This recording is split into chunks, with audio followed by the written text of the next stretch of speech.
the reason that your plan isn't working is because no one's doing the plan. So why aren't they doing the plan? These are the reasons, right? And so from a training perspective, it typically comes down to observing the details. I'm gonna give you a story about this.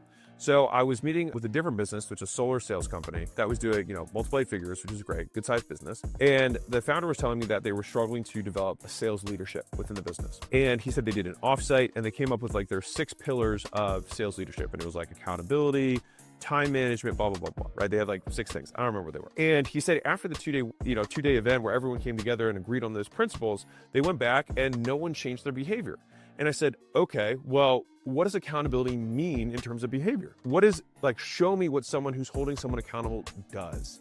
How would I know that accountability had occurred, right? And so what happens there is he was like, wait, so I need to be like, oh, you need to text your team every morning and you have to do end of week reports with every person in review. And you need to, at the end of the day, give kudos to the people who did well and then ask the people who didn't do well what they were struggling with and then drill them on how to improve that skill. He's like, oh, I was like, right, say that.